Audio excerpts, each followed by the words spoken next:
Ini baru benar-benar film horor sihir pelakor.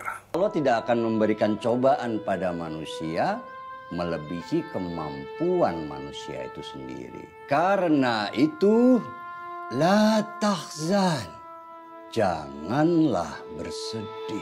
The Talkies ngomongin film bersama Bayu dan Edoy. Lah Tazan, Cinta Doa Luka, film terkini dari Hanung Bramantyo yang sebelumnya hadir juga dengan yang tema-tema mirip seperti Ipar Adalah Maut, dan ada lagi yang saya suka adalah Gowok. Nah, ini lagi-lagi cerita yang diangkat dari thread viral ya, kayaknya dari Twitter. Tapi saya nggak familiar dengan materi aslinya. Bercerita tentang keluarga kecil, yaitu Reza yang diperankan oleh Deva Mahendra, dan Alina yang diperankan oleh Marshanda. Mereka punya dua anak kecil ya, yang cewek itu Rere masih berusia SD dan yang cowok masih bayi. Jadi mereka berniat untuk ngambil babysitter ya. Nah, karena si Reza ini kan kerja, dia jadi real estate agent apa kalau nggak salah.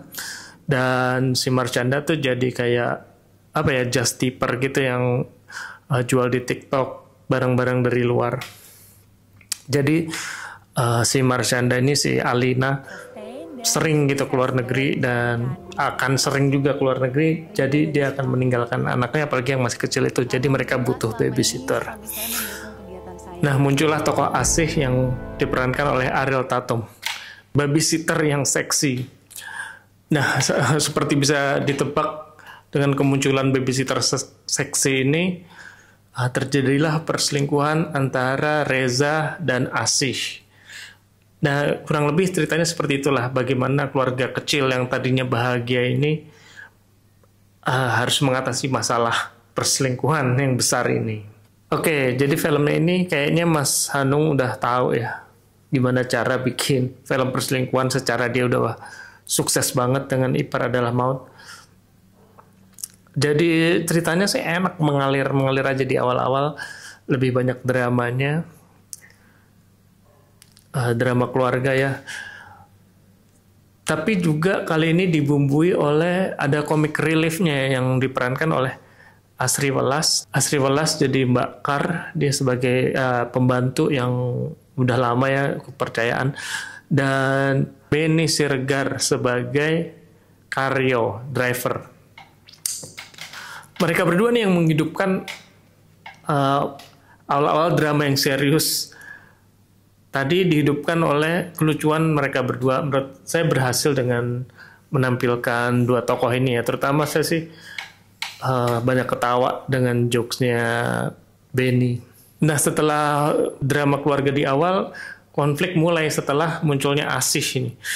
Jadi kalau saya lihat di sekitar saya, penonton mulai dibuat kesal sama tokoh Asih dan juga Reza gitu kelakuannya. Karena mereka akhirnya ya tentu aja berselingkuh karena ada kesempatan. Terus ya mau namanya selingkuh mencoba nggak ketahuan ya. Nah, itu yang membuat apa ya, keseruannya penonton-penonton di sekitar saya, terutama ibu-ibu yang terlihat wah kesel gitu. Nah, ini kayaknya artinya acting dari Ariel Tatum dan si Deva Mahendra ini berhasil ya. Penonton pada kesel, jadi mereka berhasil gitu. Gimana dengan Marshanda? Marshanda saya pikir dia juga cukup oke di sini, perannya mungkin direction Hanung juga oke untuk Marshanda. Dia banyak apa ya, ada beberapa adegan emosional yang menyentuh yang saya rasa bisa banget berhasil gitu. Karena kita sebagai penonton merasakan juga apa yang dirasakan oleh tokoh Marshanda itu. Jadi menurut saya Marshanda juga cukup bagus. Jadi pemeran-pemerannya di sini semua bermain bagus.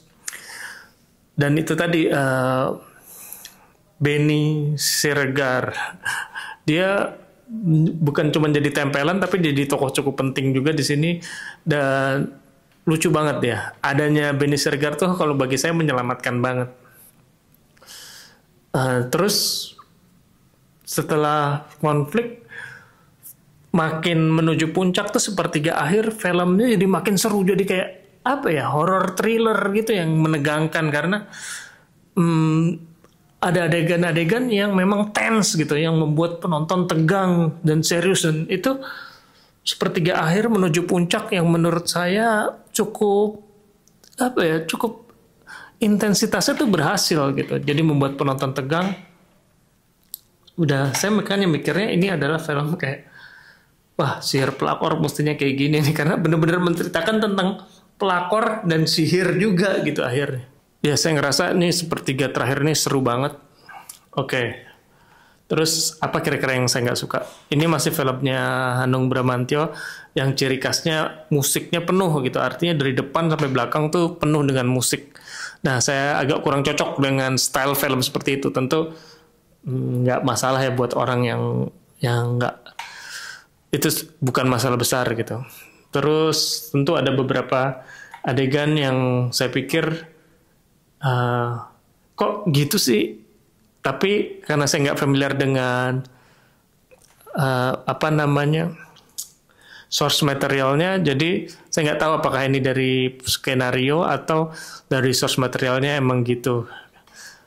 Karena tadinya kayak saya kok mendadak banget nih perubahan sifat si anak gitu, kayak apa ya, kayak tiba-tiba banget gitu yang mungkin membuat saya ngerasa. Terus ya masih ada perici-pericinya juga, masih ada ala Mas Hanung.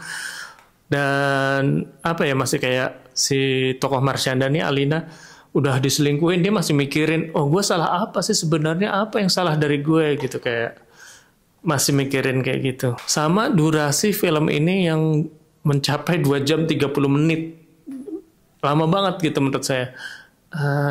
Mungkin masih bisa dikurangin mestinya gitu. Tapi overall ya saya cukup enjoy, terutama di sepertiga akhir yang menegangkan itu. Ini skor saya. Oke. Silahkan komen yang udah nonton gimana pendapatnya. Kalau menurut saya ini termasuk film yang bisa dinikmati, tapi memang saya bukan target marketnya. Kayaknya saya melihat ya ibu-ibu atau cewek-cewek yang lebih bisa relate dengan film ini. Cukup menarik, cukup bisa diikuti menurut saya. Silahkan komen apakah kalian suka atau enggak dengan film ini. Terima kasih sudah nonton, sampai jumpa di episode-episode berikutnya.